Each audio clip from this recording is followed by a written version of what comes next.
And I think that probably brings us nicely to the polling questions that I mentioned earlier on, which I'd like to take the last few minutes that we have available to us this evening to put some of those questions to attendees. And again, thanks to everybody for staying online so that we could do this as part of just a closing element, if you like, of this evening's proceedings. So we have a couple of questions that we'd like to put to you in a polling format, similar essentially to the ones that are outlined in the consultation document, but we'd like to get some initial feedback from you in relation to your own views on a couple of these questions just this evening. So we thought we'd just conduct a kind of a straw poll, I suppose, this evening to get some initial indications of people's views. So we've, I think, 5 or 6 questions altogether reflecting the content of the consultation document. And I think colleagues have set up the questions to push to people now in a moment. And I think the first of those questions, can I ask Cormac, you have your hand on the tiller here, have you, in terms of opening or launching the questions as we go through this process? It should be up for you now there. Yeah, that's great. Thanks, Cormac. So the first question there again reflects one of the questions that we've outlined in the consultation document. So should Ireland implement capping of basic income support scheme payments at an effective rate of 66,000, 100,000, or at a rate in between 66,000 and 100,000? So picking up on Fran's explanation there in terms of how the capping regime will work. So I'd ask you to select one of those options, whether we should work towards getting a cap of 66,000 or 100,000 or a rate in between. So if you could vote on which of those options you prefer now, please.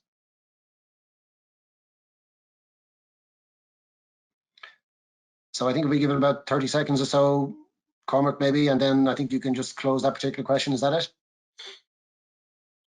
Yeah, Paul, answers coming in. We're at about 60% of participants have voted.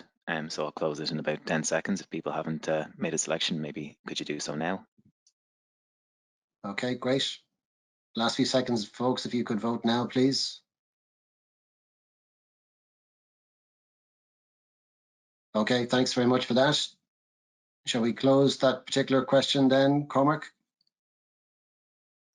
So can we move on then to our second question? We might, I'm not sure we'll be able to see the results. We might just flash up the results very briefly before we finish, but maybe we'll move on to the second question.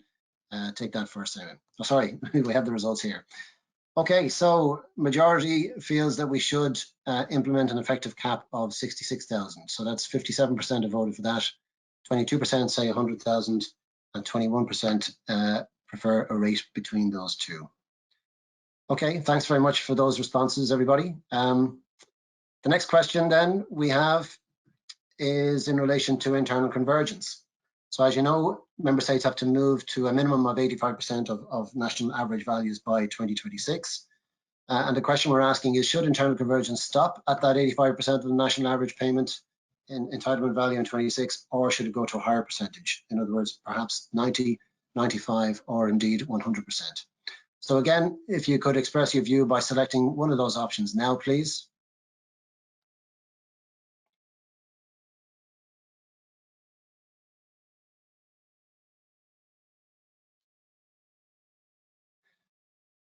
How are we doing there, Cormac? Have we got in most responses at this stage?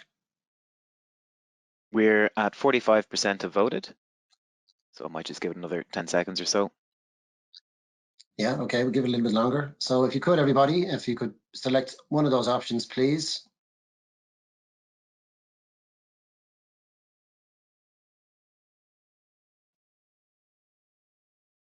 Okay, last few seconds. Okay, and we'll close that particular question now, please. So, Cormac, do you want to give us a view of what the results are here? Okay, again, a majority in favour, very clearly in favour of one option here on 85%. So 60% of people have said that we should stop at 85%. 7% think we should go to 90.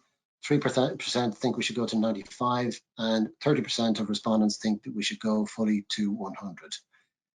Okay, so thanks again, folks, for your responses on that. Next question then, Cormac, please, if you can. And we're asking here, should redistributed funding be maximised to farmers with holdings of less than 30 hectares or applied at a minimum level? So in other words, should we maximise the redistribution to those with holdings of less than 30 hectares or applied at a minimum level? So if you could select one of those options, please, either maximised or applied at minimum level, you could select that option now, please.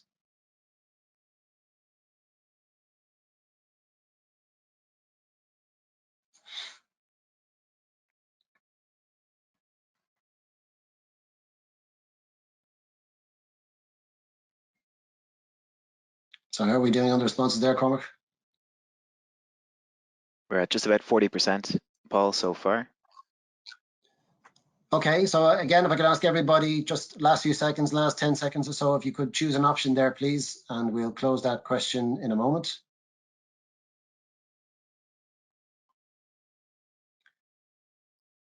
Okay, so we might close that one at this stage, Cormac, and maybe we could have a look at the responses.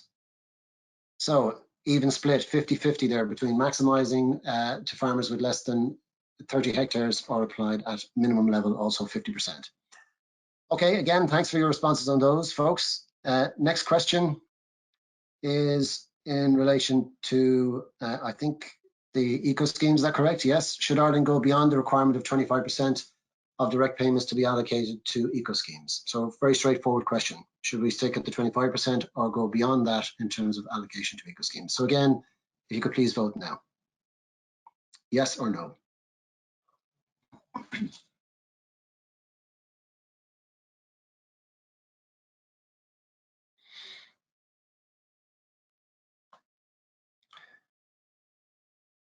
Okay, we'll just give it another few seconds. Once more, if you could vote yes or no as soon as you can, please. We'll close this question in a moment.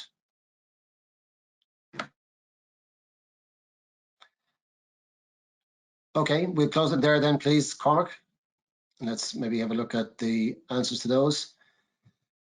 Okay, so fairly well, I suppose not quite an even split, but reasonably large proportion on either side of that particular question. So 42% of respondents say we should go beyond the requirement of 25%, and 58% say no, we shouldn't. So again, folks, thank you very much for your responses to that. Next question, Cormac. A related question on the eco schemes, that's around the point around the 25%. The question here is, should Ireland use the flexibility in the regulation to reduce the percentage allocated to the eco schemes? So this gets back to the point made earlier on the fact that if a member state spends a very high proportion of funding on Pillar 2 or in Pillar 2 on environmental schemes, that it can reduce potentially by a proportional amount the amount that it has to spend on eco schemes. So should Ireland use that flexibility or not? Again, simple answer, yes or no. You might vote now, please.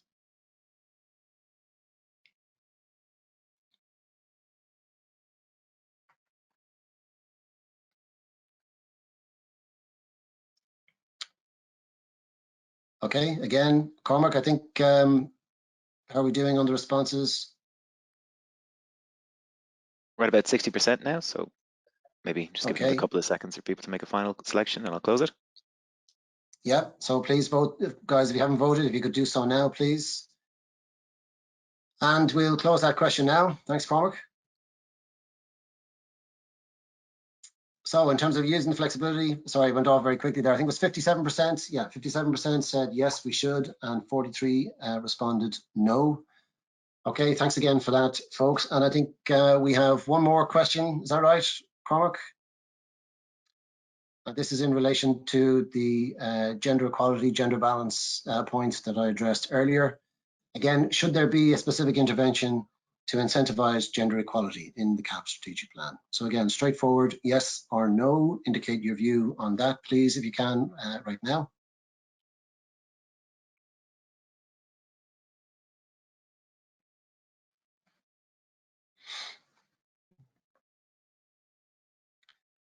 Okay, last couple of seconds before we close this particular question. If you haven't voted already, if you could do so now, please.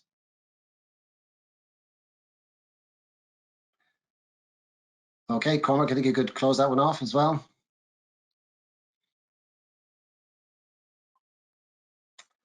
Okay, and the results on that one are that yes, 54% felt that yes, there should be a specific intervention to incentivize gender equality, and no responses amounted to 46%, so close to a fairly even split on that question as well.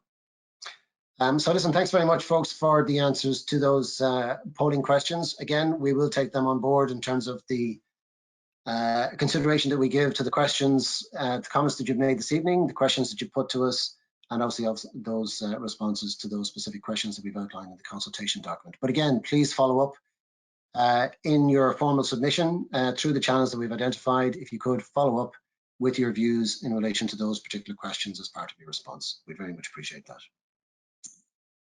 So look, that brings us to the end of this evening's proceedings, bang on time, I'm happy to say. So it just remains for me to say thanks to everybody who participated in the course of the session over the evening. I think we had somewhere in the region of 700 participants over the course of the last 2 hours, and I think somewhere around 250, 300 are still with us. So thank you to everybody for your engagement this evening.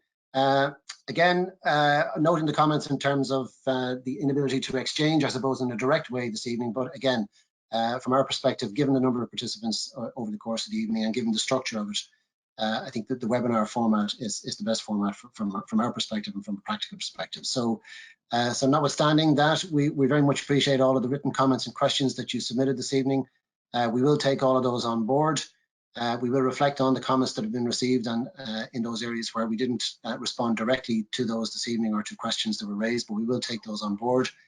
And I'm sure we'll be picking up on some of those issues again over the next 2 evenings on the webinars that we hold tomorrow and on Thursday as well. So if there are any questions or any particular points that we ourselves pick up on that maybe we didn't address fully this evening, we'd be happy to pick up and address those tomorrow evening.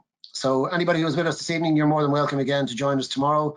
If not, then I hope we'll have, you can spread the word and tell others maybe to sit in on the webinar tomorrow evening and follow up on some of these issues. We do want to get as many participants as possible. So if you can join us, or if you can get other people to join us and to exchange with us, that would be very much appreciated. So it only remains then for me to thank my colleagues here also who've joined us from the department, to Ted and to Fran for the presentations earlier, and to all of my colleagues who answered the questions and comments over the course of the evening. Thanks very much, folks. It's again very much appreciated, and it just remains for me to say good night. Thank you very much, and we may see you again over the next 2 evenings. Bye-bye.